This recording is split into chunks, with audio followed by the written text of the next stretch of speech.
जय श्री कृष्णा दोस्तों, बीएसराम फैमिली में आपका स्वागत है। दोस्तों, इस बार गुरुवारी पूर्णिमा पर बहुत ही सर्वार सिद्ध योग बनने जा रहा है। ज्योतिष शास्त्र के अनुसार इस बार होली पर देखिए वृद्धि योग बना हुआ है। अमृत योग, सर्वार सिद्धि योग, बुध और गुरु आदित्य योग बनने जा रहा है और साथ ही ध्रुव योग का निर्माण हो रहा है। इस योग में अगर आप होली की पूजा करते हैं तो घर में सुख, शांति और समृद्धि का आगमन होता है। साथ ही दोस्तों, इस दिन किया जाने वाला हम एक आपको विशेष उपाय बता रहे हैं, जिसके करने से निश्चित ही आपको संतान सुख की प्राप्ति तो अवश्य ही होगी। साथ ही अगर आपकी किसी भी कार्य में आपको सफलता नहीं मिल पा रही, घर में सुख समृद्धि का आगमन नहीं हो रहा है, आर्थिक तंगी आपको चल रही है, तो ये उपाय अवश्य करें। और साथ ही जिन बहनों की कोख बंधी हुई है, किसी तरह का नजर दोष आपके घर के ऊपर है, नेगेटिविटी का वास आपके घर में है, तो वो भी अवश्य ही दूर होगा।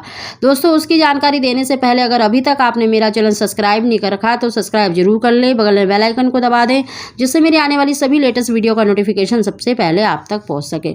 दोस्तों, इस बार देखिए गुरुवारी पूर्णिमा है। गुरुवार का दिन गुरु बृहस्पति का माना जाता है, जो संतान को देने वाले हैं, और पूर्णिमा का दिन श्री हरि भगवान और माता लक्ष्मी का माना जाता है। इससे आपके घर में सुख समृद्धि का आगमन होता है।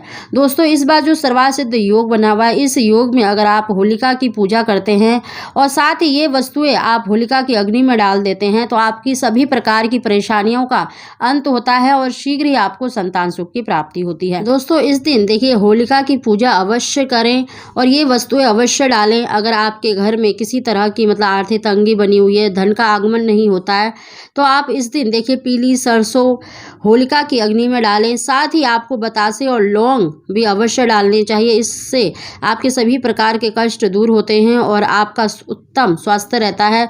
साथ ही दोस्तों, अगर आप संतान सुख की इच्छा रखते हैं तो होलिका की पूजा के समय आपको ऋतु के अनुसार एक फल अवश्य डालना चाहिए। इस दिन देखिए गुरुवारी पूर्णिमा है, तो आप पीला फल अपनी मनोकामना बोलकर होलिका की अग्नि में डाल दें। शीघ्र ही आपको संतान सुख की प्राप्ति होगी।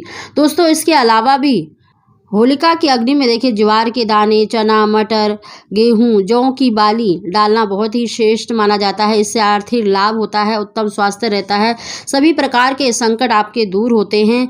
दोस्तों, अगर आपकी कोख बंधी हुई है तो आप थोड़ी सी पीली सरसों अपने ऊपर से 7 बार उसार के आप होलिका की अग्नि में अवश्य डाल दें। साथ ही दोस्तों, आपको देखिए होलिका का जो पूजा करते हैं तो उस समय पर होलिका की 7 परिक्रमा अवश्य लगानी चाहिए।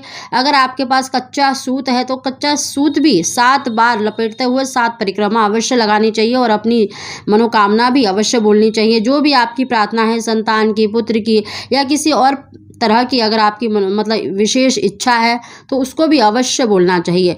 दोस्तों, इस दिन श्री हरि भगवान ने भक्त प्रहलाद की रक्षा करी थी और होलिका इस दिन अग्नि में जल गई थी। दोस्तों, संतान की रक्षा के लिए, उसकी दीर्घ आयु के लिए माताएं होलिका की पूजा करती हैं, तो इस दिन आप अवश्य ही पूजा करें और अपनी प्रार्थना अवश्य बोलें। साथ ही दोस्तों, इस दिन आपको देखिए जब होलिका जल जाती है तो उसकी जो राख होती है, थोड़ी सी राख आपको घर लेकर आनी है।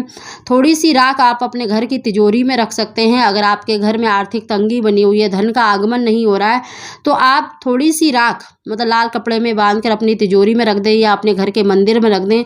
थोड़ी सी राख को आपको नित्य प्रति शिवलिंग पर जब आप जल चढ़ाने जाते हैं तो थोड़ी सी होलिका की राख डालकर ओम नमः शिवाय कहते हुए आप शिवलिंग पर जल अवश्य चढ़ाएं। इससे श्री हरि भगवान की कृपा प्राप्त होती है और साथ ही आपको भगवान शंकर के आशीर्वाद से सभी प्रकार के दोषों से मुक्ति मिलती है और शीघ्र आपको संतान सुख की प्राप्ति होती है।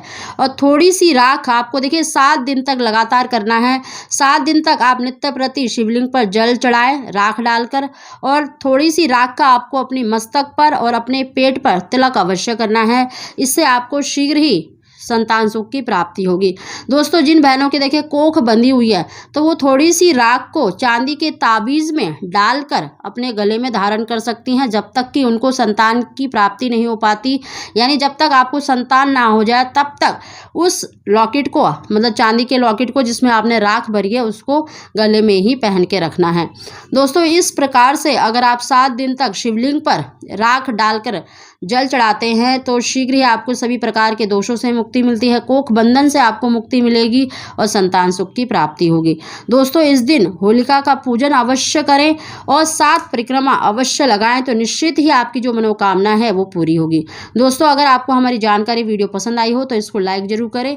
आप सभी को जय श्री कृष्णा।